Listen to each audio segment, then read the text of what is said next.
Hello everyone, and welcome back to another episode of Hyrule Chronicles, Legend of Zelda Dungeons & Dragons campaign. I am ArticulateT, the Game Master. This is episode 121, and with me as always I have Renji Vox, being played by Nether. That's me! I have Hikan Sio, being played by Avrdal. Hello. I have Zayden Shari, being played by Rubber Pirate. Hello. And I have Max, being played by Keistrith. Max, who is in a good mood, guys. Oh, the best. In such a good mood. Yeah. Ponies So, and rainbows. what happened last time? Last time. Trauma. Yes. I think that covers it. No, I have a 400 word recap. 400-page recap? Hold up. Since I we're recapping the entire story so far. 48 words. The full recap that I have here, which is every other episode, is currently at 792 words. But Yeah. last time, the Storm's Eye is still within the Gerudo water facility. Having secured several pieces of a mechanism that would allow them to restore the facility to proper functioning order, the group finds itself in a room with a vault at the end of the chamber and a pool right in front of it. Also, there are choo-choos that come drooping from the ceiling. Within seconds, those choo-choos are defeated, but more of the creatures emerge from the pool at the far end of the chamber. Max freezes several of them with Dragon's Breath, and in turn the pool mostly freezes over. As it becomes clear that this is what will stop the choo-choo from appearing, Max freezes the rest of it while Mara and Renji unlock the vault and retrieve the final part of the mechanism.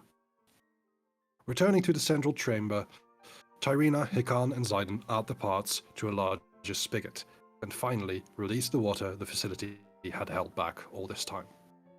However, not all is well, as a giant water construct appears from it, attacking our heroes. There's a magic orb within the great volume of water that is the apparent source from which the creature emanates, and the Storm's Eye starts targeting it to take it down. While it attempts to slam down on Zayden, it doesn't have much of an effect, and with quick teamwork, our heroes defeat the water construct, destroying the orb. With calm seemingly returning to the facility, the silence is broken by a familiar voice heard by all gathered. Nazgradar, the Storm's Eye's greatest foe, speaks to them, filling Mara in particular with great fear. Nazgradar speaks about the Eye's accomplishments, but then mentions that there is a strange coincidence that it is Mara who travels with the Storm's Eye. She's revealed to be the Sword Spirit, the red-haired, black-skinned figure that was depicted on the Sealed Isle, as Nazgradar forcibly transforms her into that shape. Our heroes desperately try to calm her down, to hold her, as the Lich orders her to kill her friends. It does seem that the word of our heroes, of Mara's friends speaking to her, are having some effect, but she cannot break free from the control that Nazgradar has on her. Max and Renji try to read through her diary, hoping against all hope that there's something in there to help her, to return her to her normal state. But to no avail. Mara's form shifts once more, this time forming the shape of a cruel sword. The hand of Nazgradar appears from a portal, grabbing the hilt of the sword, and pulls it through, leaving the Storm's Eye one member down. Yes. So it is that we return to the situation at hand. A stark and brief silence, as the only thing that seems to sound is the rushing of water through the font that has been released. The silence does not last terribly long, as something within Max snaps. Yeah.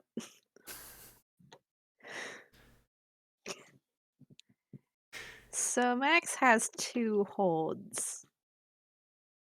The dragon part of him has books, and the human part of him has his family.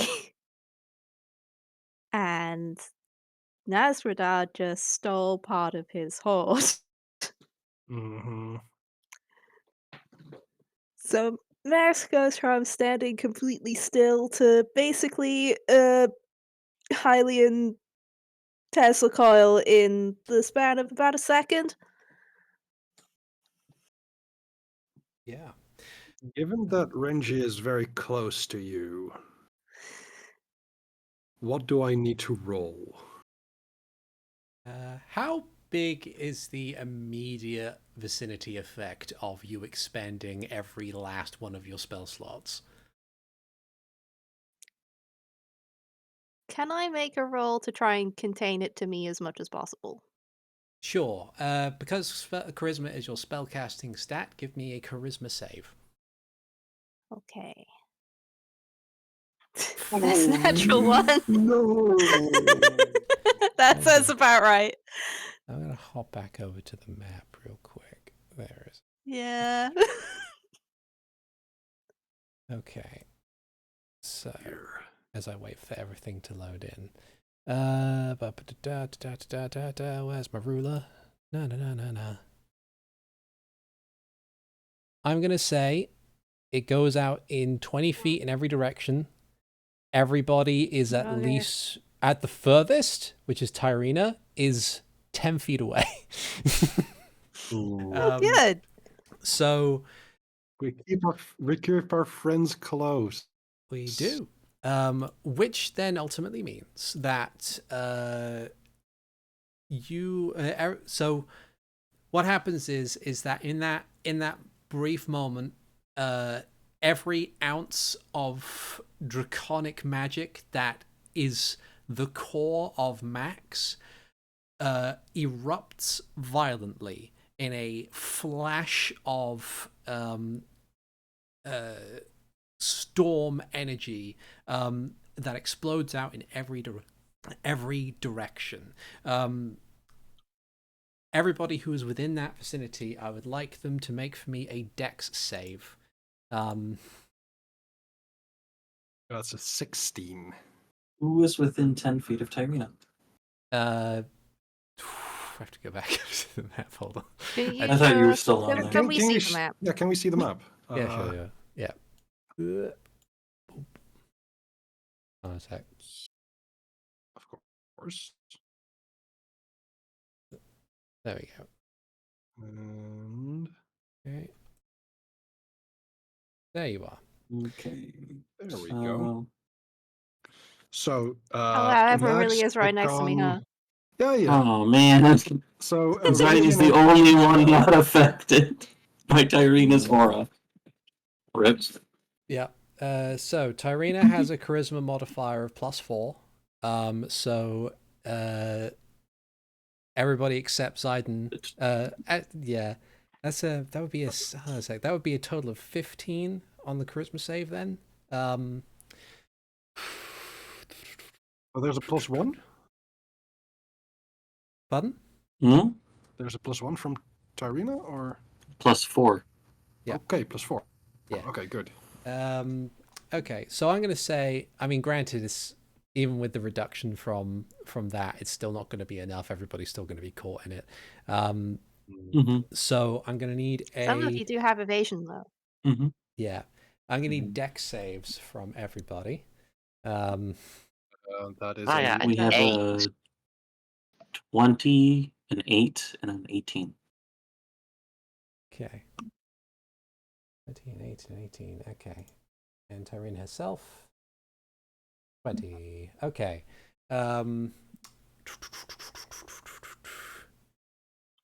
is, do I go off I'll of just Max's spellcasting? demonstrate what my save is. There you go. It's 20. 20. Okay. Oh. 28 and 18. Just to demonstrate it's not the actual spell. So, Renji and Tyrina pass, which means that Renji takes nothing. And evasion, of course. yeah, and Tyrina takes half. You forget you have evasion every session. I know. I'm not used to playing rogue. I'm used to playing a warlock. You had evasion when you were still mostly warlock. I know. That's the sucky part.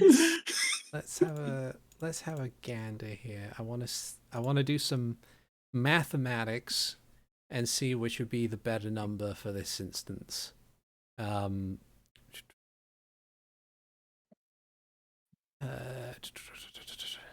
So which spell slots did you have left? I had 1 8th level, 1 Okay. 7th level, 1 6th level, 1 4th level, 2 second level, 2 second levels, and 4 first levels. Plus 6 plus. No, that's going to be too much. I'm going to say then, let's go with, if you'd like to roll for me, Oh god. 1, 2, 3, 4. Roll for me 10d6. Okay. I rolled 1d60 and it's a bit different. 35. Okay, so for those who have evasion, or have passed the save, evasion and failed it, Wait, or shit, I have passed the elemental save. item lightning. Yeah. So This is one's a 2. roll. So 38, so 19 for Yeah. half damage. Yeah. So 19 damage for those who would take half, and then the full 38 for those who wouldn't.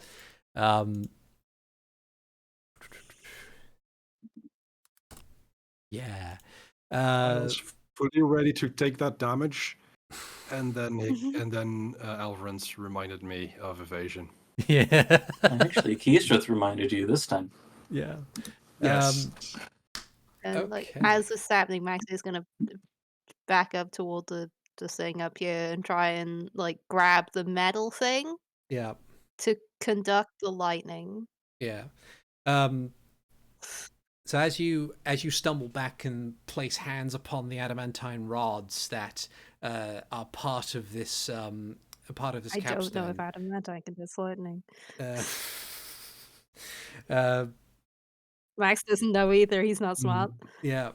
But as you hold onto it and you brace onto it, and it helps somewhat, but it's still a lot of power, a lot of energy, a lot of everything in that moment that is just, it doesn't, like, it's battling to take precedence in your mind over what just happened.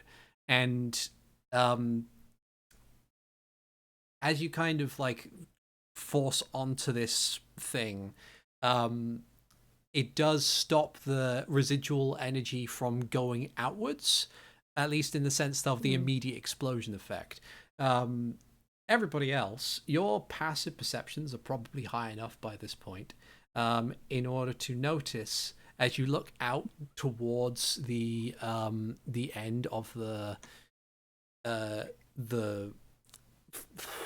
channel, towards the outside, back out into the mountain ranges that surround the Gerudo Desert. It was a perfectly sunny, cloudless day when you got here, and you can see a rapidly building storm head appear overhead, and you can hear the rumble of thunder reverberate through the stone, or through the stone hallway to the outside. That's not great.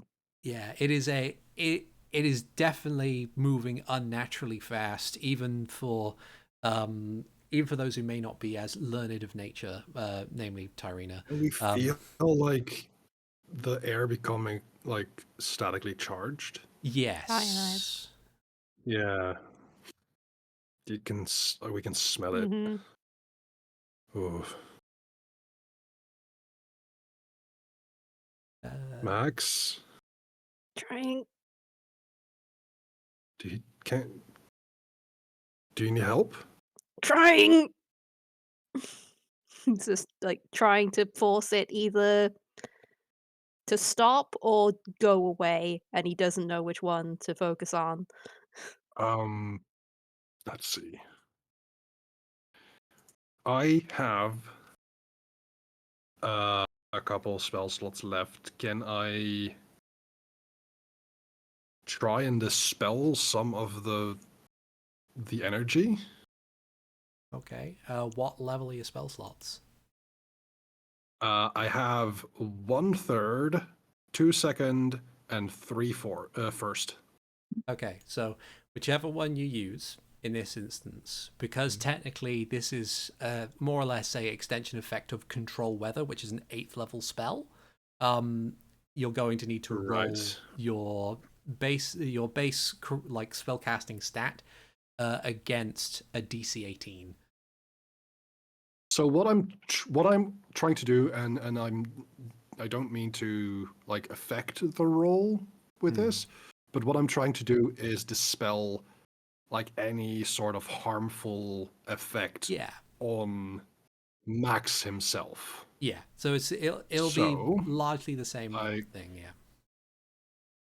cast this, and that is a ability check with charisma. Yes. 18 or higher. Oh, Unfortunately not. You Oh, That's fuck. 13. you cast a spell, and unfortunately it is rebuffed by the sheer force of Can I get advanced by dropping all of my other spell slots?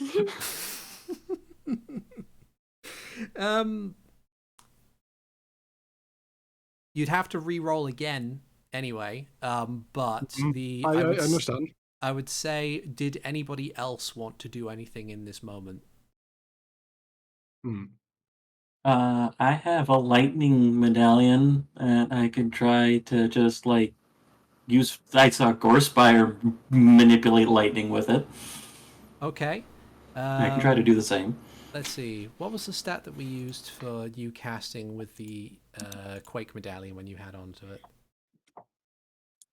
That is an excellent question because it was I think it was set saves if I recall correctly, Yeah.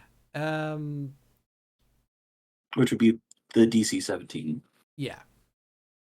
Okay. If that's the case, I would say go for a because when you were getting like the very kind of benign effects of the Quake medallion and everything, I would say go for a wisdom check. Okay, here I go. That is a 10. Okay, so Yep. you bring out the ether medallion, you try and focus it, but in this moment, this panicked moment, it's not coming to you. You probably need a bit more time and quieter circumstances in order to try and solve this particular problem. But that doesn't mean you can't try again in a second. Zayden, is there anything you would like to do?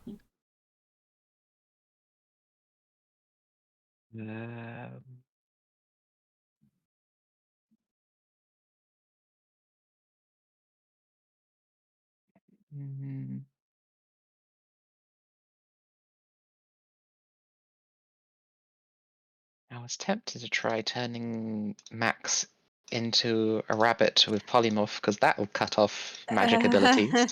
That'll just be he's going to hate you for that. You stack electricity that then explodes. Also, transformation magic is what did this to him in the first place. I don't think he would like that very much. Yeah. I mean, I have control weather, so I could just counter the weather effect, but Okay. If that's the case, with it being magic versus magic in that instance, I would like you to do a wisdom check, and Max do a charisma check, and hope that you fail. Do I get an advantage because I'm using the actual spell and Max is just having an twisted effect? I would Given say, the amount of spell slots I spent, yeah, it's like you have you definitely have the technique and experience over Max in this instance, but he's countering it with pure raw power. It's so I'd say it evens out at this stage. Okay. Just straight wisdom. Straight wisdom, and Max do straight courage, charisma. Gay wisdom, actually. Sorry. Gay wisdom. 24. Wisdom. Max is determined to be troublesome. I'm That's- glad the rolls are making this more dramatic than me coming up with this first thing in the morning. Yeah. So, for the sake of it, I'm not going to say that you've like it's a concentration spell of 10 minutes. So I will say that you can try again in a second. Like because you maintain control of the spell yourself, and you're just fighting A back. concentration of against 10 it. minutes, a casting of 10 minutes. Oh, casting Yeah. of 10 minutes. Oh, okay, a concentration of up to 8 hours. Interesting. We'll say for Like each change of thing takes like an hour, so yeah, we'll say for the sake of dramatic stuff that it happens more or less in the instant. That's okay. All right. Okay. And if that's the case, I think for Tyrina will move over here. She won't do anything at the moment because she's not exactly sure what's going on. I don't think she's been around for instances in which Max has been like this. I mean, She's she seen knows him acting weird, but not exploding. Yeah. So she's going to hang back for a moment, and she's going to make an insight check of her own. Okay. Right. If that's the case, we'll consider this next round of thing. Renji, would you like to take another crack? And this time I you cannot cast Dispel Magic again. You can't? No, Okay. it's So a spell slots. spell. Oh right, yeah. That's what I was hoping to like power it up in that casting, but Okay. I have Born Knowledge, Invisibility, Silence, Comprehend Languages, Detect Magic, Hunter's Mark, Identify, Illusory Script, and Silvery Barbs. Okay. All right. Well, Wait, hold on.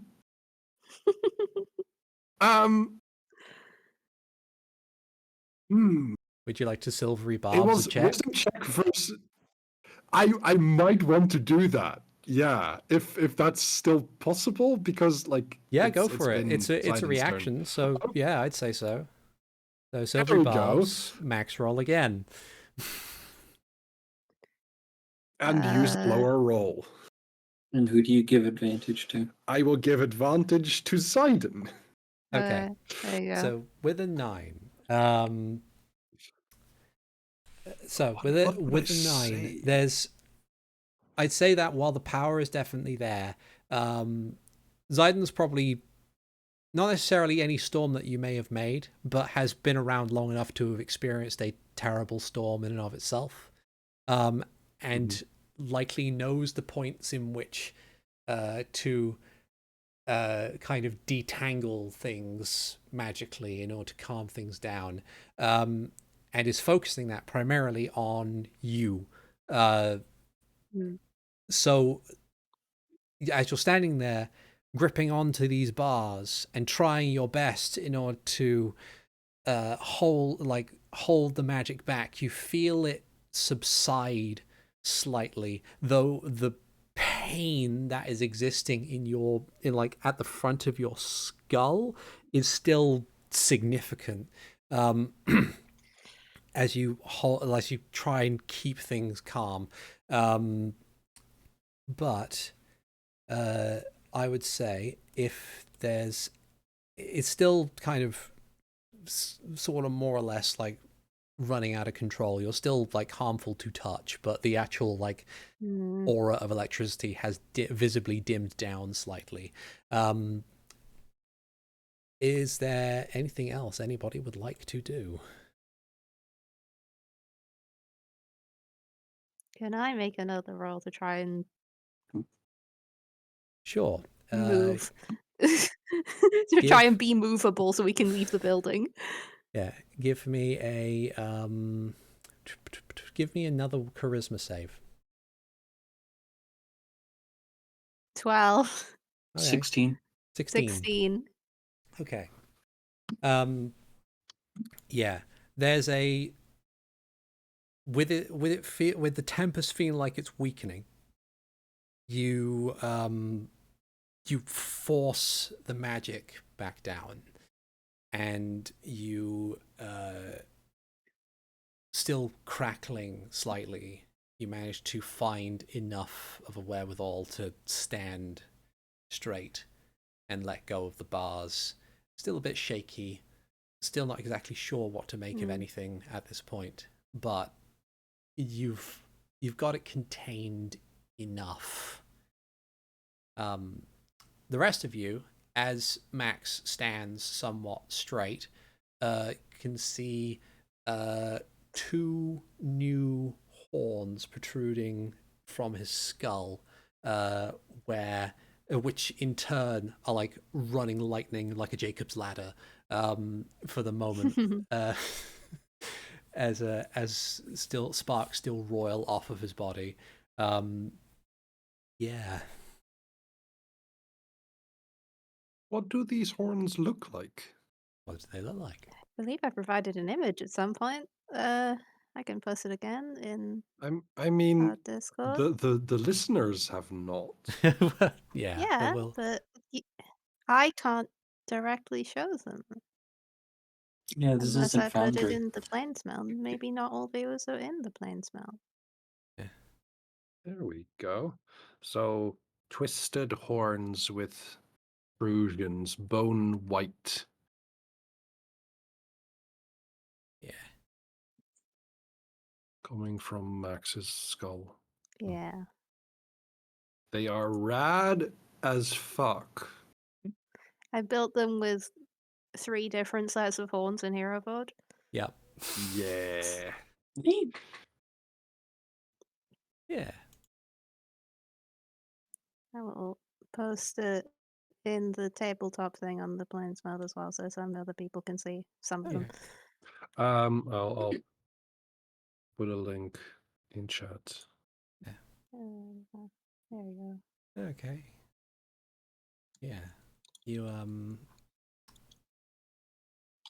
as the immediate crackling from inside dies down, you can hear outside the storm is still going. It's this this rumbling thunder and this light amount of rain that just is continuing to go for as far as the eye can see, more or less. And you're just kind of standing in silence for a moment. Tyrina kind of Max? Max just says, I'm gonna fucking kill him. Yeah, I agree. Are you okay? I'll be okay when he's dead. Okay. Should we get out of here? Yes. Okay. And I think Renji will grab Max's hand and try and get out of there. Okay.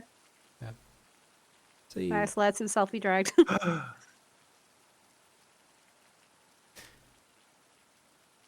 yeah. As you head outside, Tyrina looks at the scrap plates that were once part of her armor and just shakes her head and just goes on after you guys. We'll reimburse We her. can get him. The main problem with Eye Knuckles is the littering. Yeah. Yeah, it's not sustainable. No. But I think as we run out of the facility, past I think a newly formed river. Yep. I think that it is very clear to Max how jittery and shaky Renji is.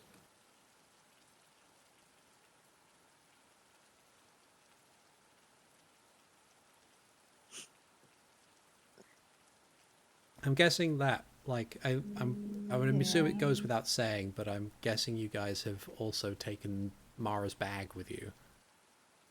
Yeah. Yeah. Yeah, I we would just still try have her to grab the diary as book. well. Yeah. Oh no, captions. That's not the word for diary. What did it say?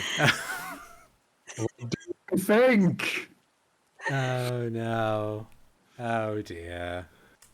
Decided to end the word with an A. Oh. Voice to text. Ba-da-ba-ba-da-da. Anyway. Yeah.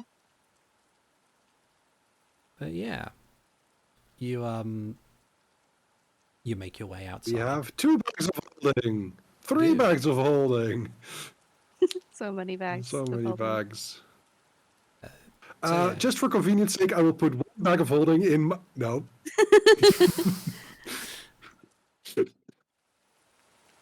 So yeah, you make your way outside. It is a heavy rainstorm. Occasionally, the clouds flash briefly with sheet lightning. But it's clear that this sudden change in weather in a location not typically used to rain is, while you've got the main river that you have now restarted rolls down through the ravine as expected, as it was probably intended to do. Other places not so helpful. You can see just a short distance away that like puddles and pools are forming where essentially this incredibly dry ground is suddenly being pelted with rain, and it's causing like flash flooding effects. But it's not too bad at the moment, considering most of it will just overfill and then roll into the ravine in order to be part of that river again. But yeah, it's it might be a bit slow going as you progress onwards. Yeah.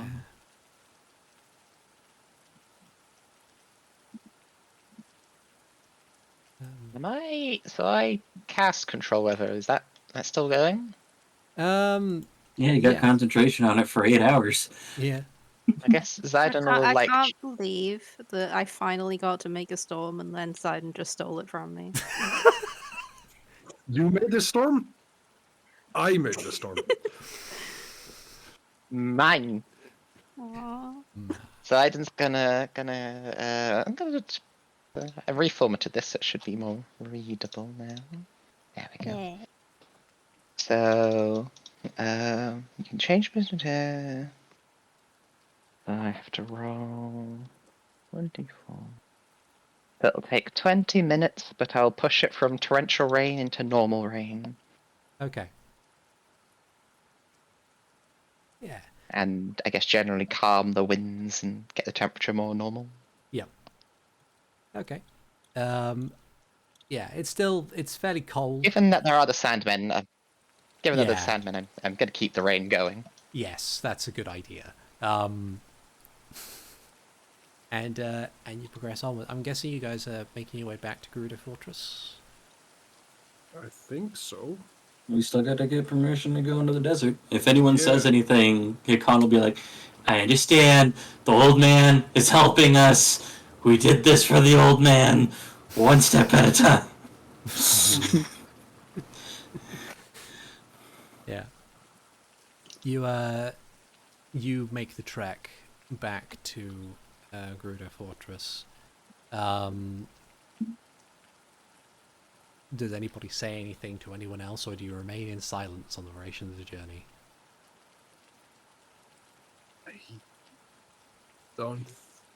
I don't see Renji like starting up.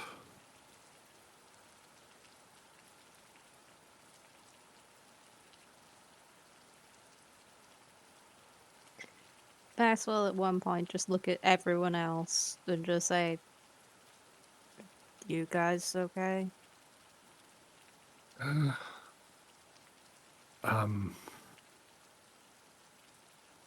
Honestly, after all that, I don't see how we could.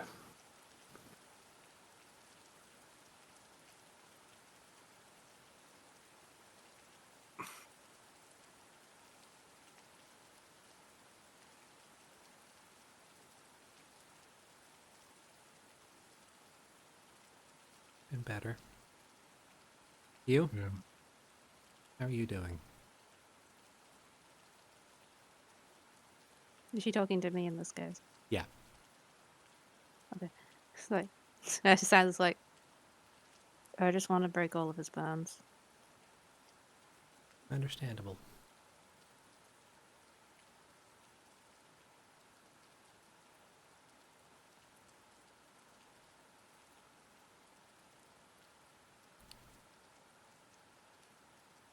I want to break his bones a lot. I'll be right there with you.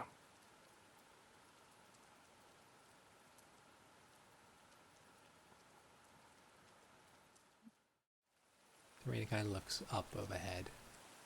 Says,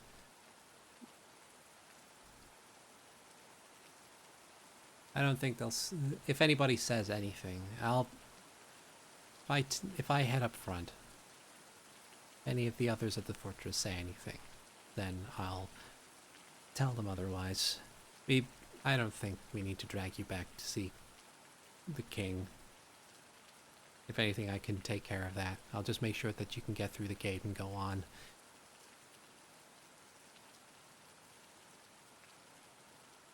If you needed to Instead, I stop... think we actually need some rest.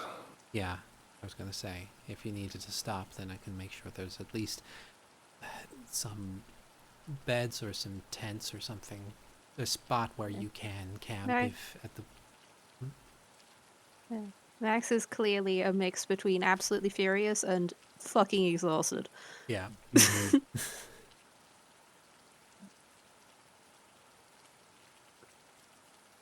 Renji is also not looking too great. Tyrina will look to Hikan and Zayden. You two, how are you holding up? I would appreciate a rest. It doesn't take a high passive insight to know that the last time Hikan is this emotional was when Minister Simeon was decapitated. His friends Yeah. just aren't fighting this time, so he can be quiet and Yeah. process it. But Hikan's kind of, until we get to the gates of the fortress, not too far ahead, but is kind of scouting or going over rocks, making sure the sandmen don't come by and say hi again. Yeah. It is a Given slow... how water worked on the sand guys before, Yeah. Yeah. We think we're we fine. don't know what their intelligence is. They could be very That's- low. That's fair. Yeah, they're currently in the fire hot ? Ow, fire indeed hot stage of this current iteration, so it's all good. Fire make hurt. Yeah. Imagine them all just slightly poking out of the ground and just prodding the sand next to them. And you know what? There's water now. You know what might like some water? Fucking levers. They may like some water. They might. They very much I don't know what's in this desert. But yeah, you the journey is slow going, but it's not dangerous. Within more or less the same amount of time as it took you to get to the ancient font, you managed to get back to Gerudo Fortress, and when you get within eyesight of it, Tyrina picks up her pace a little bit in order to make sure that she's at the head of the group. So when a couple of Gerudo soldiers, both of whom seem to have spent most of their time kind of like standing in the rain and reveling in it because they may never have seen rain before, would... You're welcome, ladies. Yeah, we'll kind of like wander up and look over, and then after a very brief and quiet conversation in Gerudo, they nod and let you pass. Yeah, you make your way inside, and Tyrina will speak to another soldier as she gets there and ask, "Hey, we did as the king asked. These individuals have authority to go through the gate now, but they need to rest. Can we set up anything for them?" And this other woman will say, "Yes, absolutely. Yeah, there's some open spaces in some of the campsites out there. If they have tents, they can set them up. If not, then we have some spares." Tyrina will nod. "Thank you." She'll turn to you guys and say, "Okay, follow me. And we'll lead you to an area of the like this big open space that would normally be like, you can see where it's set up for the sake of training on horseback. Like this big long open stretch of flat ground with like a fence post in the middle of it, like a racetrack sort of thing. And to the side of that are a series, is like another big open space where a series of tents have been set up. And there's some open spaces there. Tyrina says, if you have some tents of your own, feel free to set up wherever you need to. If you don't, then I can quickly go and get some spares. I don't think we have tents. I am looking. I Everyone looks have at their a folding boat. It's like a tent. Unfold the boat, put tents on it. And I'll increase the rain back up to maximum. We're allowed to go into the desert now. We don't have to walk, we can sail. Look, if we have a space of 24 feet by 8 feet, I can turn it into a ship, which has a deck cabin.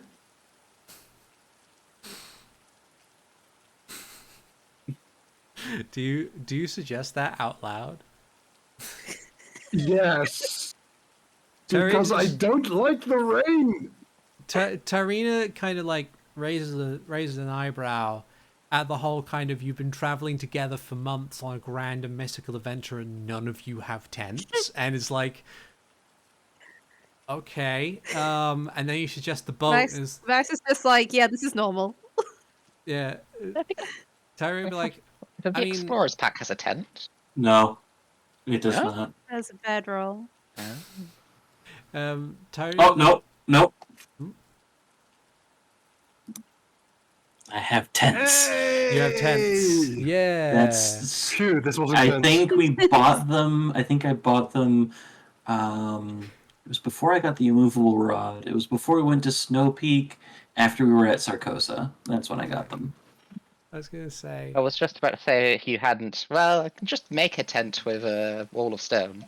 I was gonna say, it's just like friggin' like, it suggests the folding boat, and Tyrina's like, these people haven't seen rain before. I fear if you put a boat up, they're gonna think it's something apocalyptic. But we just need to round up any kind of animal 2 by 2, and it'll be fine.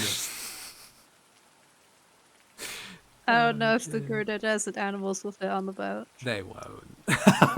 They won't. But yeah, so No chance.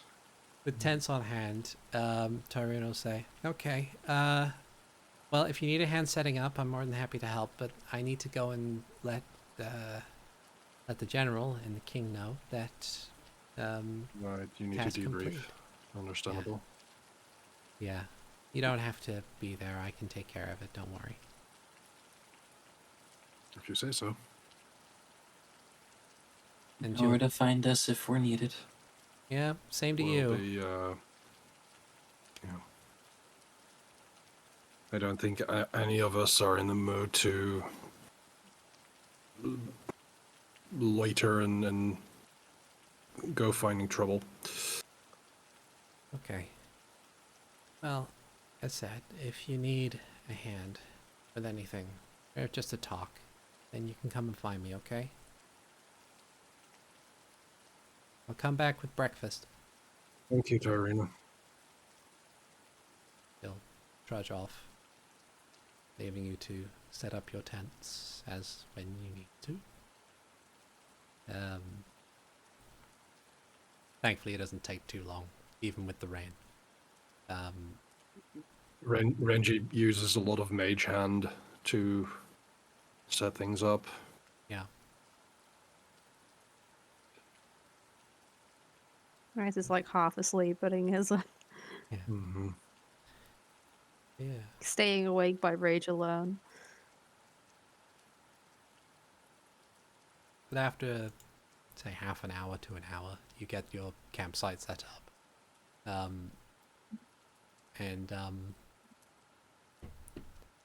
Yeah, you are. I think free to Renji will cruise. go around to everyone digitationing the water off. Yeah.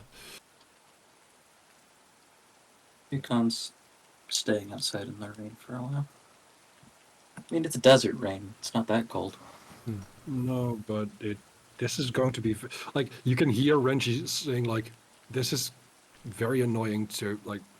Fine, if you want to get dry, do come back and tell me because I'm not doing this whilst you're still being soaked. Okay. By the time Mass is done setting up his tent, is like finally like puts his hand on his head and realizes that the horns are there, Yeah. and just goes, "Oh, for fuck's sake!"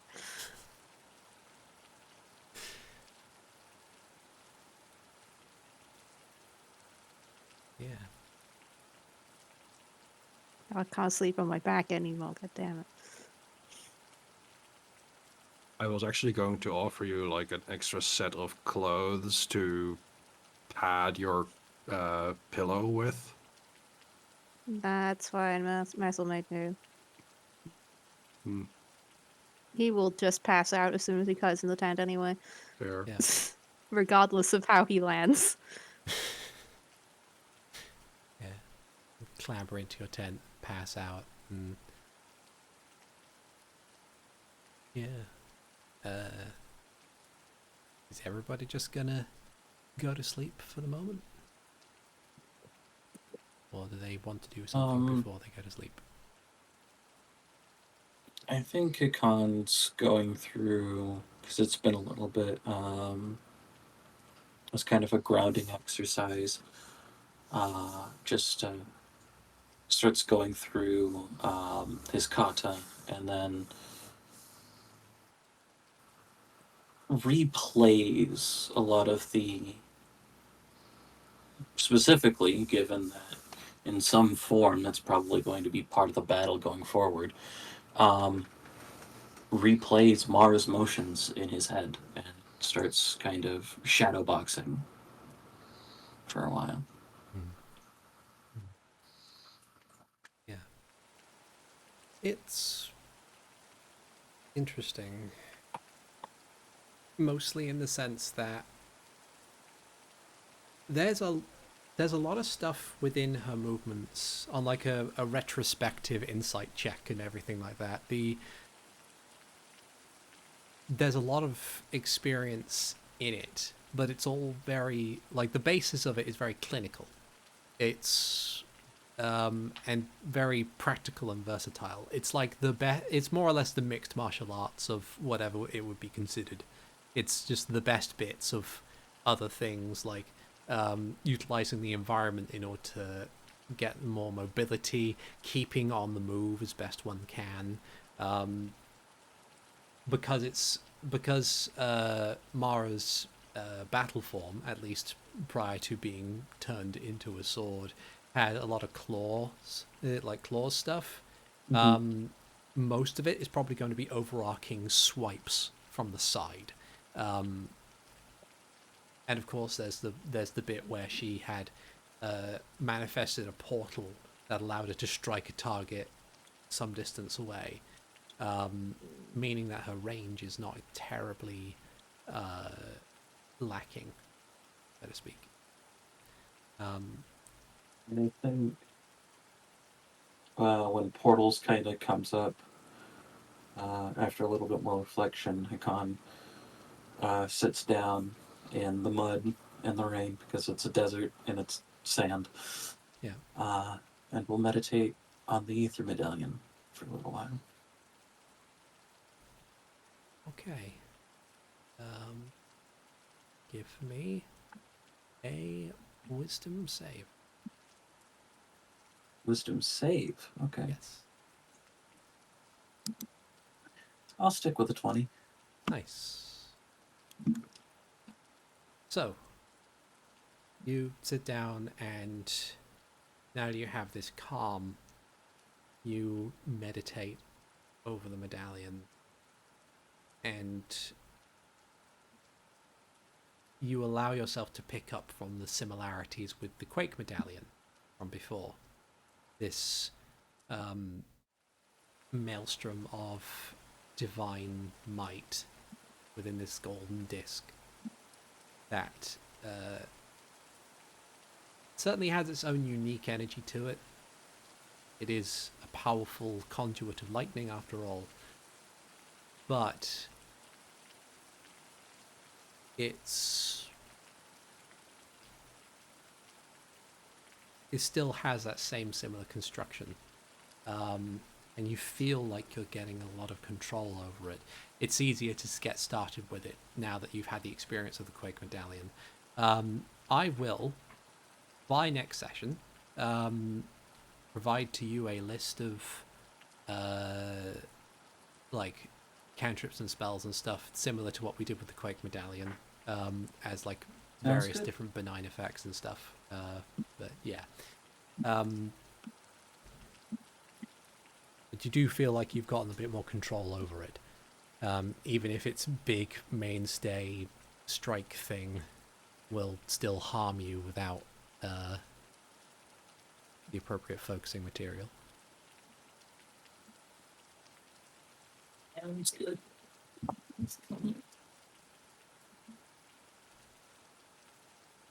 And then, however long that takes, Hikan will eventually go in. If anyone's awake, he'll ask for prestidigitation. If people aren't, he'll just pull out something out of his bag and dry himself off that way. I was looking through my inventory, Yeah. trying to see if I have a dent. I still have the Sovereign Standard.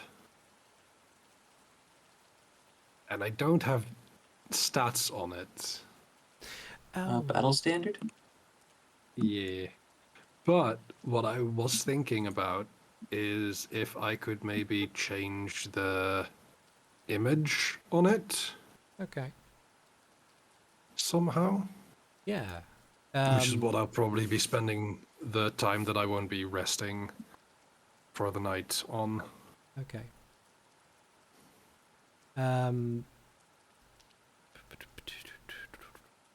Let's see.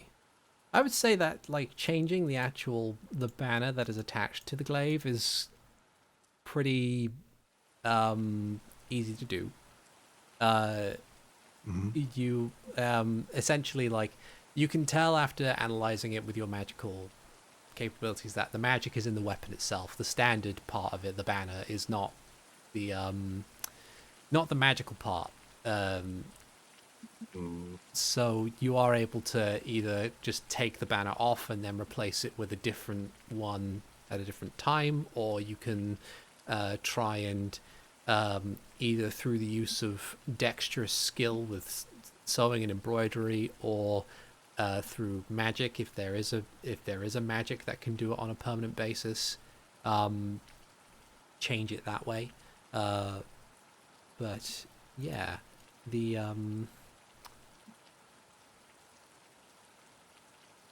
there should be a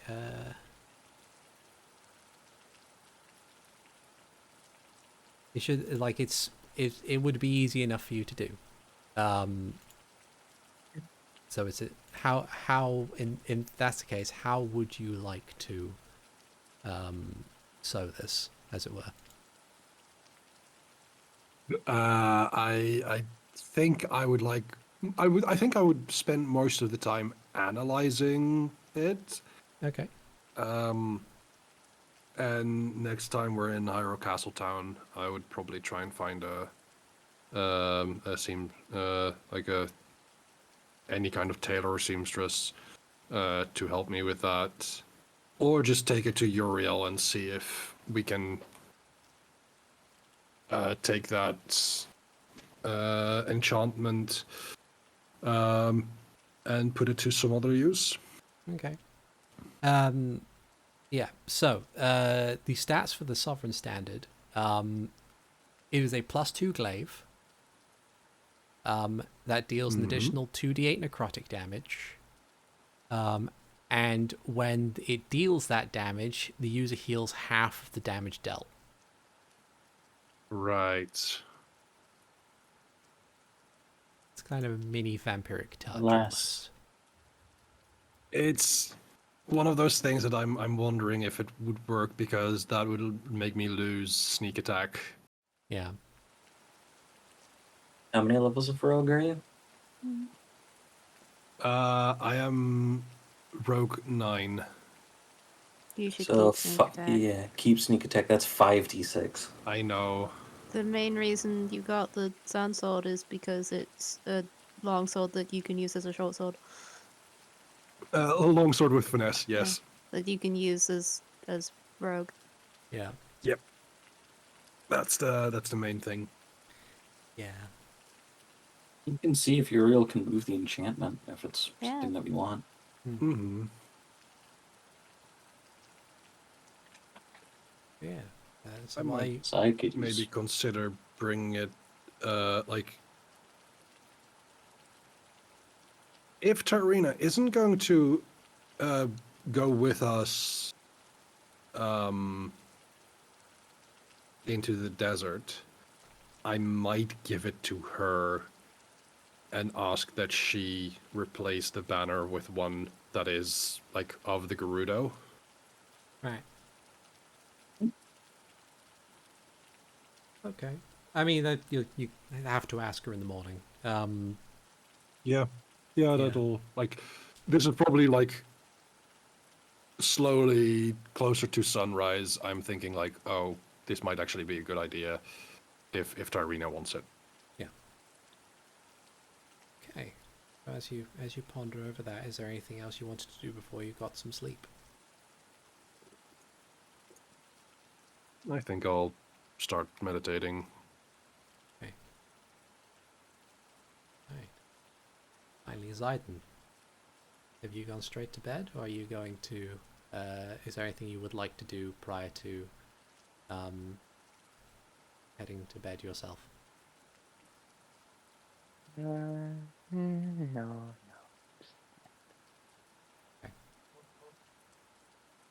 All right. So, eventually, each of you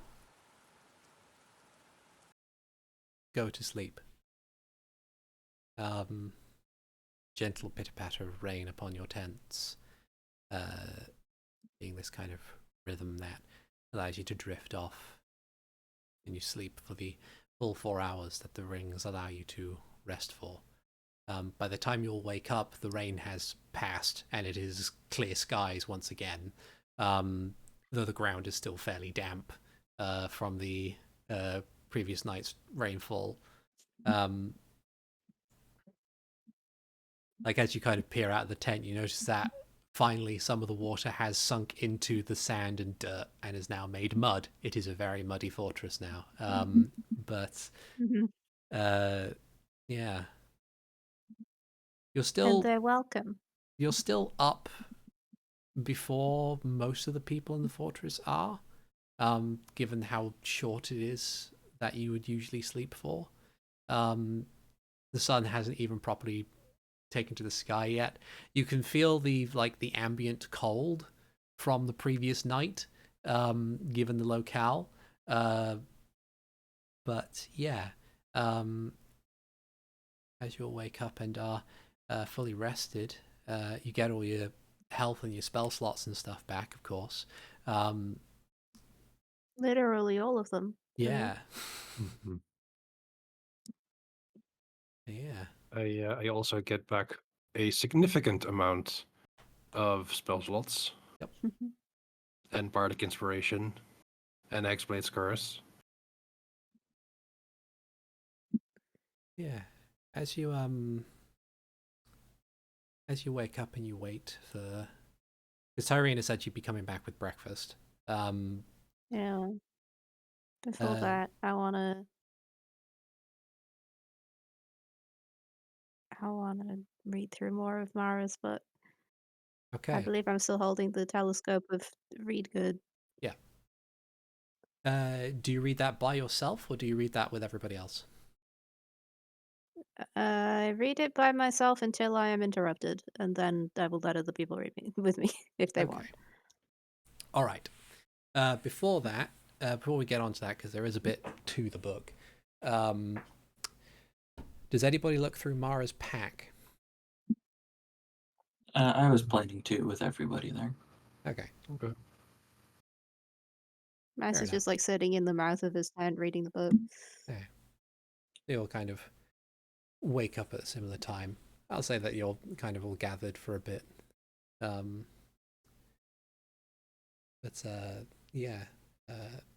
As Max is kind of reading through the book with the telescope, as awkward as that might be, if you were to look at Mara's bag of holding, which you like turn inside out in order to get all the contents from, what you find inside is a climbing kit used twice, a change of cold weather clothing for a medium-sized humanoid, a change of casual clothing for a medium-sized humanoid, a change of warm weather clothing for a medium-sized humanoid, a conservatively fashioned red dress for formal occasions. Or a medium-sized humanoid. Yep. A disguise kit of an older brand and make with a number of the makeup pots long since emptied. A tinkerer's kit, well used. An alchemist's kit, well used. 4 potions of greater healing. 4 potions of regular healing. A half-assembled hand crossbow, missing the limbs, the trigger, and having a gap in the grip where something should go. A single sending stone. A sack, which upon peering into contains 40,000 gold pieces. And a slip of paper with a still life image of 5 people, 3 Sheikah and 2 Hylians, all looking at the observer with varying levels of comfort, but otherwise enjoying each other's company. How dare. There is a reason that I have made this an in-game item. Mm-hmm. I'm well aware.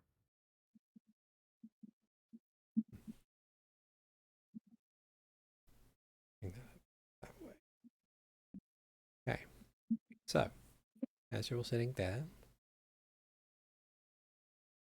Mara's book. It is a heavy tome. You said 40,000 gold pieces? Yes. Okay. I am putting in my inventory 10,000 of that. I above game in giving it to everybody. Whether characters are accepting it now is something different, but it is divvying it up. I'm giving my part to Sidon. Okay. Max just doesn't look up if it's offered. Okay. Yeah. So, Mara's book. I do look at Sidon and I say, when I offer it to him, I know you're saving up.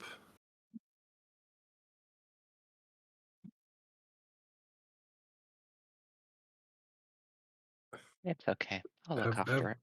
Have we talked about order of things? I know you want to bring your family back.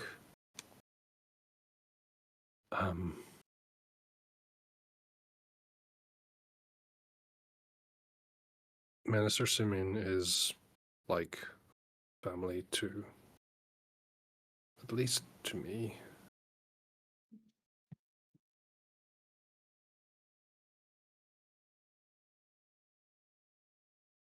I'm just wondering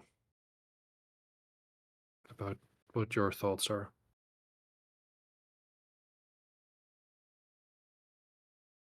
Mm.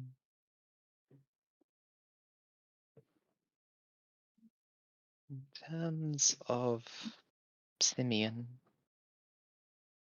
we have his body, and it has not been as long, so Hmm. if we are able to find someone capable of resurrection, that would be not too difficult for him. Yeah, that's fair. We do have people figuring that out. I do think Nice. that before we can make any decisions in that regard, have to deal with the Nasradar.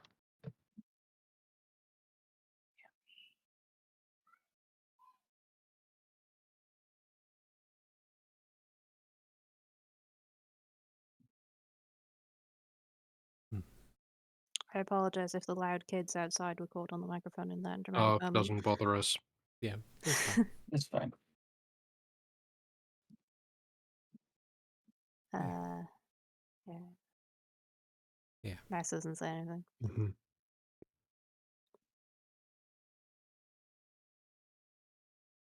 Okay. So, Mara's book. Mara's book is a heavy tome, one of the largest books you've probably seen, compared to like of a size that you can like a person can hold. With a cover made of hard, dark brown leather and gilded at the edges. It bears no title on either the cover or the spine, with the cover itself looking to have been repaired in places, and it looks to be the kind of book that you can add pages to. The pages inside are of varying degrees of age, use, and even types of paper, ranging from papyrus, rough parchment, and even some slips of dried animal skin and vellum. The handwriting changes as the journal progresses. As you all kind of glance over this, passive history checks and identifiable things confirms that it's not just ancient Hylian, but possibly the first iteration of the written word of Hylian. It is an old script. And this continues throughout the entire journal, though the handwriting, as said, changes as it goes on. Changes in what way? As in, it gets cleaner. Okay, like we can see a progression. Yeah. Okay, yeah. The journal.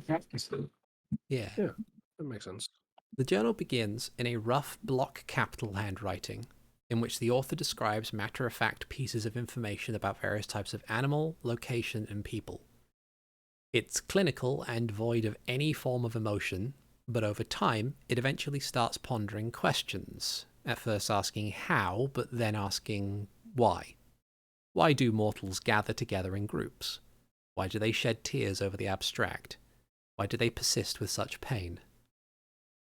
The handwriting becomes a bit more erratic as these questions are asked amidst the documentation of tasks on behalf of the Master, with many of these missions being to hide, observe, and kill. The writing becomes more and more uncertain of these orders as time goes on, a subtle fascination with the beings the author is tasked to slay, creating a hesitation that cannot be shaken. This comes to a turning point when the author is seemingly tasked with following refugees as they flee a conquered settlement of the Surface World, as the location is called, a scattered chain of scared families, wounded soldiers, and more. Much of the author's tasks are that of learning and understanding their prey, better to dismantle them, as the Master would explain. But clearly, this was having an unintended side effect. After days of careful stalking and observation, the author settled upon a group of humans, 5 in total, a man, a woman, and their 3 young children. The author had them cornered, begging for their lives, but they hesitated. And then, it happens. Before fleeing, the author, for the first time in their life, speaks. Their first words being, "I'm sorry." It was not much later that the author learned to lie to their master about work done, to lie about where they had been on missions, to lie about their intent. Still, they do not fully understand mortal emotion, but they could certainly sympathize now. They would later learn that the pain that tore through their chest like a dull knife was called guilt, regret, a consequence of something called compassion. They might not know what that was, but if the mortals felt it too, that the author themselves was the cause of things like fear and hatred and pain, that the only recourse was to set things right. When asked to scout a fortification, a place called Blackmoor Castle, it became too much to bear, and they approached in the open in the hope of parley. It was there that the author meets Eitri Glassforger, a young but noble sort who was able to see past the intimidating form the author held and listen to their plight, to their warnings. It filled the author with such anxiety to learn that Eitri would stand his ground, and would do so to better put a stop to the monster that was Nazgradar. In a last-ditch effort of compromise, the author shared what they knew of their master, sparse as it was, and in short order a plan was hatched. Whatever spellcasters the people of the surface world could spare were requested, and a mixture of potent arcane power would be used to seal him under lock and key, at least until they could figure out what to do to deal with him permanently.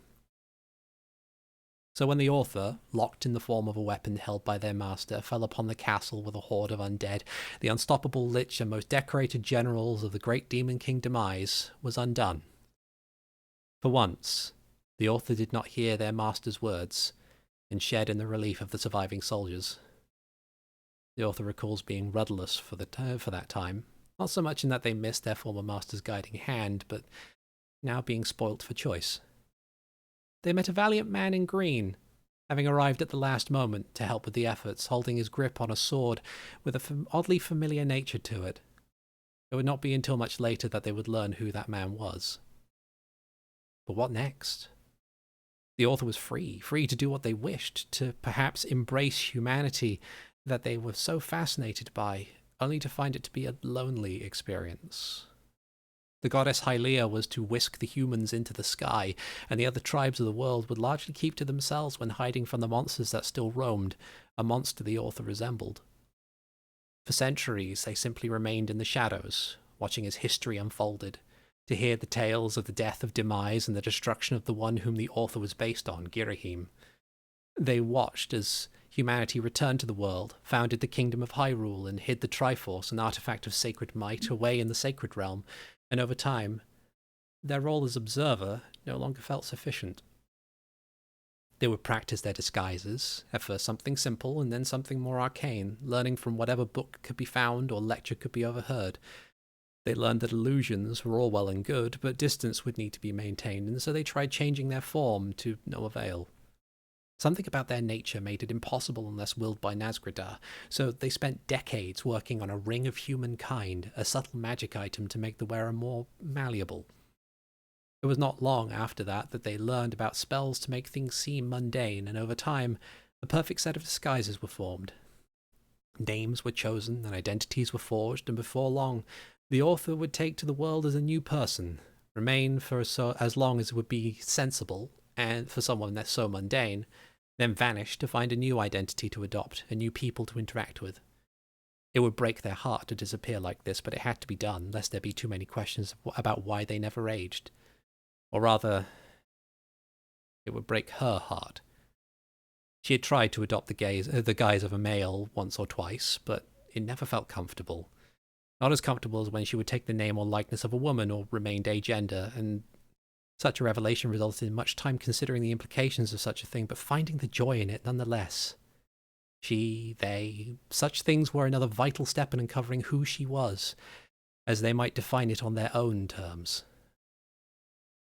There was one time when an uppity wind mage who was seeking beautiful maidens to kidnap had been a present danger, and not wishing to let a being of arcane skill figure out what she was, had developed an amulet that protected against scrying, and she lay low for a while. That was a secret that she needed to keep. Hyrule had always been bad at remembering things, but any wrong slip of the tongue, and it would cause a cascade of problems, just as much as it would were she to get too close to the people she now admired or adored, all the same. As much as she might wish for more, She needed that distance. There are several blank pages before it cuts to days after the start of the Civil War, and a few pages after, wondering what had happened to those pages in question. Centuries of bloodshed, and not a single soul knew why, not even her. She theorized that some form of grand magic was used to rob the world of its memory, something about the start of the war being so taboo that its memory brought risk to all. She tried to find the truth in it, but reasoned that it would be best if such a secret were to remain so. The war would still seem so pointless now. So many lives lost, and not a single person knew why they were fighting, why they were so angry. Lines were drawn, justifications were made, and so it continued until the hate and pain one day failed to stoke those fires, and the people slowly, surely, started seeking peace. She was there when a group of people fled north to form Volga, unaware of what their new nation would become. She was there when Alexander took the throne and elected to begin work on ending the pointless war completely. She was there in the streets with the people the day the wedding bells rang for King Alexander and Queen Grace, just as much when the heralds cried out in despair at the passing of their queen when Prince Rufus was born. And then, she adopted her latest identity, a young blonde Hylian named Mara Fletcher, a bright-eyed student of alchemy who took up a job as a local scholar before being picked from a crowd by an attendant of the royal family to become the new castle librarian. There was some scrutiny over her posting, especially after Lord Draymore was found to be missing, but the task was pleasant, simple, and amidst some of the most significant artifacts and people in Hyrule's history, a comfortable position that would allow her to easily maintain the distance that would keep her safe. Then Lord Simeon died, and Renji, the son of one of the Sheikah bodyguards, had brought to her a symbol etched from what was found at the site, and it chilled her to the core.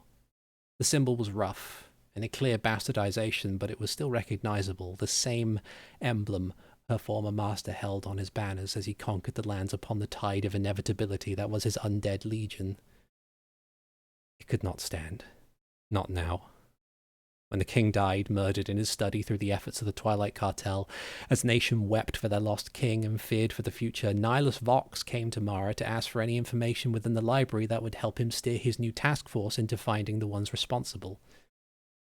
He was not expecting her to volunteer for the task force herself. It was a difficult deception to justify her presence despite the facade of weakness that she had created now, but somehow she managed it, and was formally placed within the collective of adventurers who once worked with Lord Simeon. So long had Mara been largely by herself that she did not believe that she would have the chance to connect to people. She was an outside observer, a self-imposed pariah out of safety for herself and others, and so she thought, even during this journey, that she would remain so, only to be proven very wrong. The group that would become the Storm's Eye had defied her expectations. They might have been rough around the edges, but there was more to them than that. So many things that she could relate to the more time she spent with them. Within these people she saw a desire to do good without question, the strength to fight against fate, the acknowledgement that what you are matters little compared to your actions, and the heart to face a lingering pain and not let it make you cruel. Her heart ached with each moment of pain she had to watch them endure, felt it swell with pride as they overcame their own demons and marched on unto the morrow, shoulder to shoulder. They did not know who or what she really was, but even in her darkest moments there was no small part of her that hoped, nay, believed, that they would not care and accept her all the same. She asked herself, was this what it was like to have a family? Returning to the island was rough, a microcosm of terror all for her, to wander into a place rife with death and finding the answer to a question she already knew. She wanted to tell them, of all the people in the world, they were the most deserving to know, but she couldn't. She knew Nazgradar had no qualms scouring the minds of his enemies, and neither would any of his followers in this cult he managed to create. She would be protected, but not so much the others. No, it had to remain her secret, at least until her former master was defeated, sealed away for good, or somehow slain. Then she would tell them everything, even if it meant they would never talk to her again, and if so, she could accept that, as long as they were well and truly happy by the end of all this. A moment of weakness came when, speaking to the only entity whose mind was no doubt strong enough to resist the Lich's grasp, the great Deku Tree. There was not much he could do, she mused, but it was some form of relief, at least to her, to share the burden with at least one other soul, and a compassionate one at that. One passage talks about her companion's plan to find Imperium to destroy the Death Sword, unaware that she was that sword. It did hurt, a little. She couldn't deny that. But she knew that Nazgûrdar's immortality relied on her. If it meant safeguarding the rest of the world, it would be a price she'd be willing to pay. She had to hope that, if they ever found what they needed, that they would not hesitate to do what needed to be done. She couldn't hate them for it. They were as much a victim in all this as she was. She hated the circumstance. She hated there was likely no other way. She hated how it would break their hearts, hurt them more than she might ever have thought she could. She spent so long trying to figure out a way to free herself from Nazgûrdar's grasp, but short of the Triforce, there was nothing she could find that would permit such a thing. Mara Fletcher's life, as long as Hyrule itself, has been filled with ups and downs after being freed from her former master. Through the years, she had learned so much about the people that fascinated her, and especially now felt like she was truly part of the crowd, a new family making her feel like she well and truly belongs. It would be a difficult goodbye, one way or the other.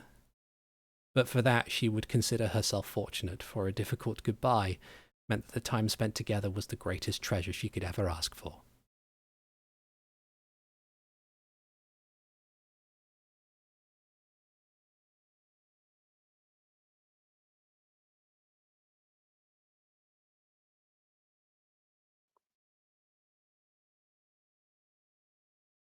I assume that everyone is listening in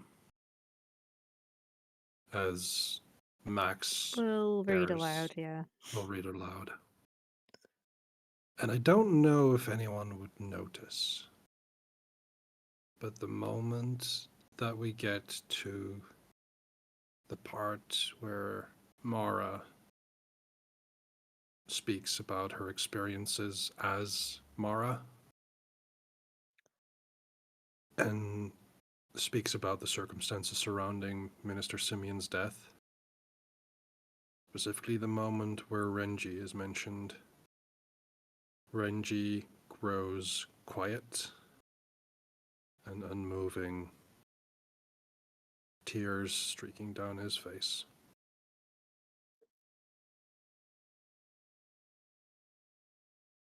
There is the distinct impression in his mind that it is his fault, that he brought this pain of remembrance into her life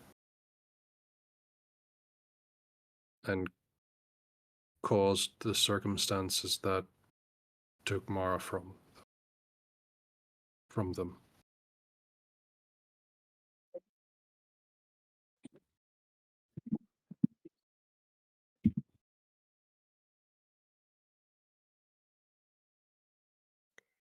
Okay, so how do we get a Triforce?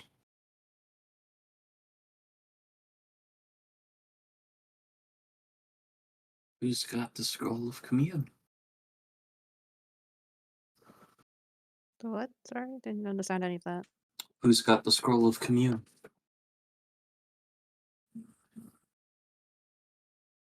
I don't. Is there good buddy Artismal? Gave us a scroll to get hold of him.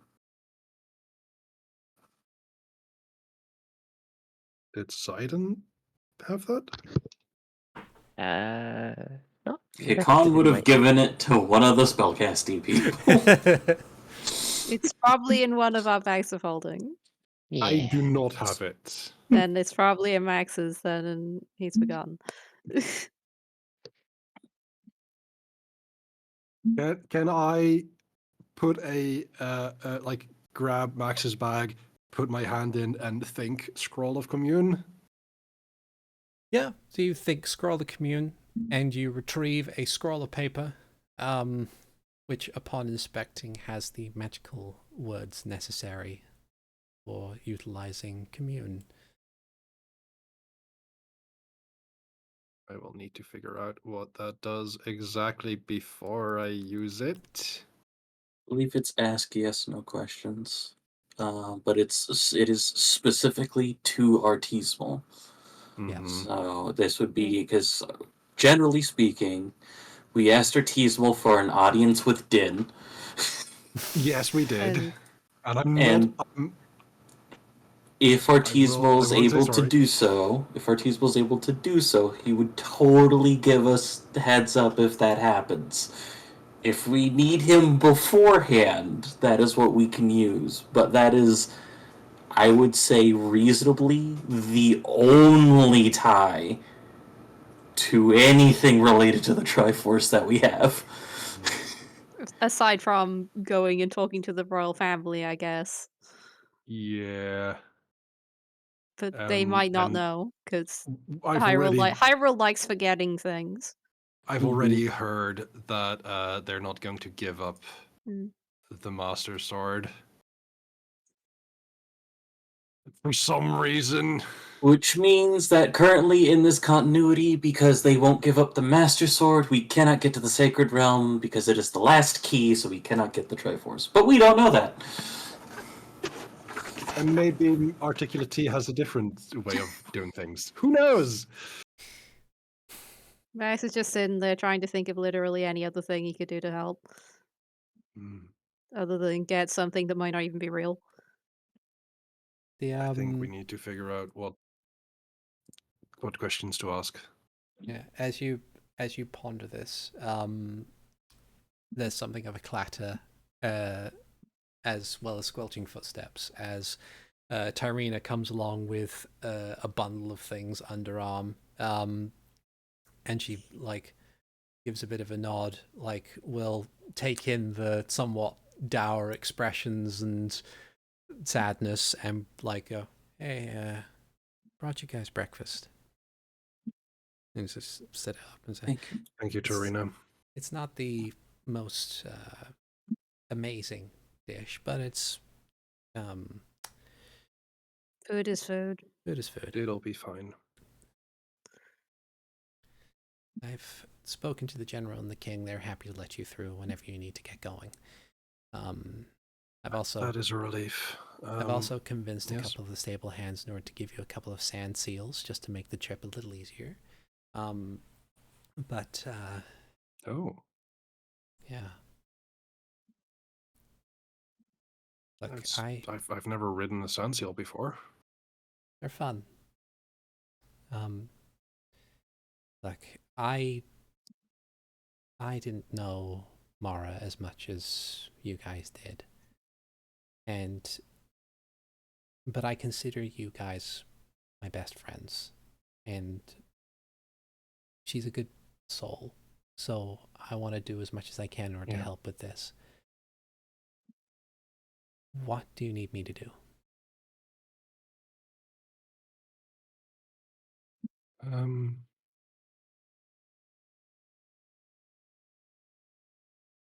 Easiest thing to ask for right now is we have no idea what it's like on the other side of that gate. We could use somebody who's familiar with it. Okay. There's also this, and I will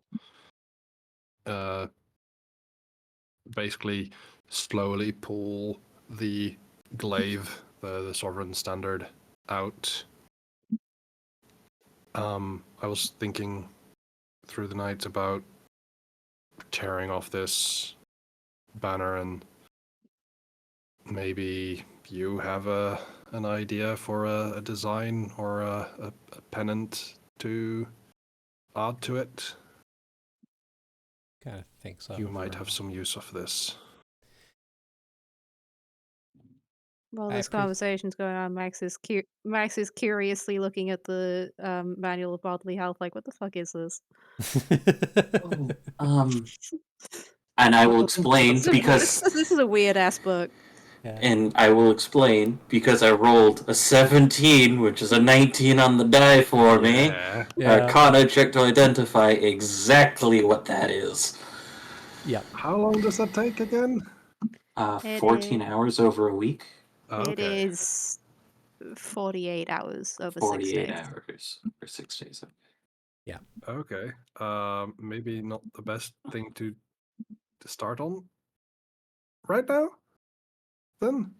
There will be time. Well, I only need to sleep 4 hours a night, and I can read it while walking. Yeah. Oh. But can you read it while sun sealing? Can I tie some ropes to a sand seal and fly behind it? Like a cat. That works. Please say yes. Please say yes. I mean, I Yeah, was thinking, If it's so, that would be a much smoother ride, and I would be able to read it. yeah, that's fine. Yeah. Tyrina will kind of look over the glaive and the standard, and she'll grimace at the sign of the sovereign hand on it, and just go. I mean, I already have my axe, which is kind of doing me well at this point. I'd say keep a hold of it in case someone else might need it. But as for a banner...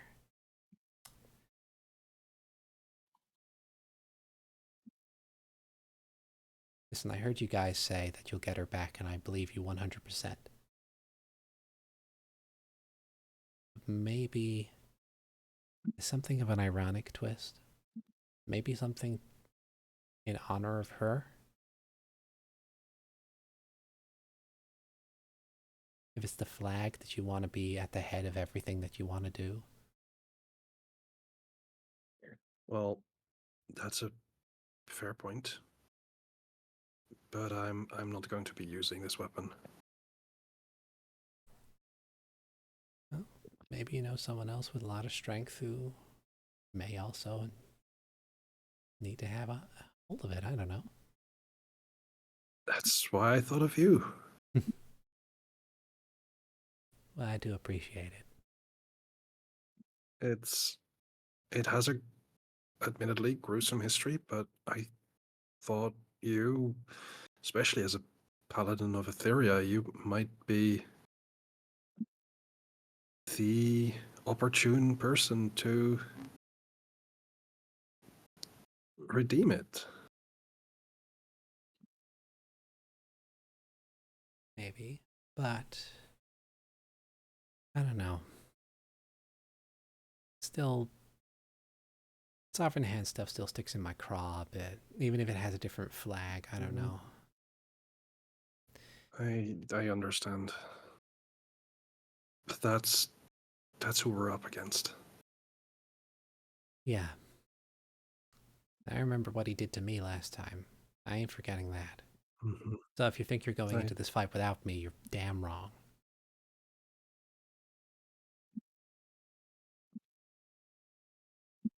I've gathered some information on the thing.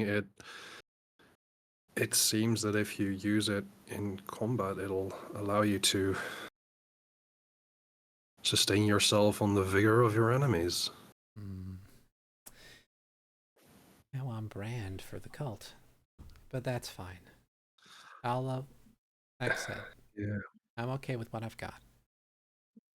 But if you have anybody else that you have in mind who could use something like that, then I'd recommend giving it to them. Kai! Where's Kai? I was like, Is Tyrina's he never the met Kai, house? but she would suggest Kai. oh, all right, after a big old day of laying down foundation, I think I'm gonna go kick up my feet and relax. Exactly.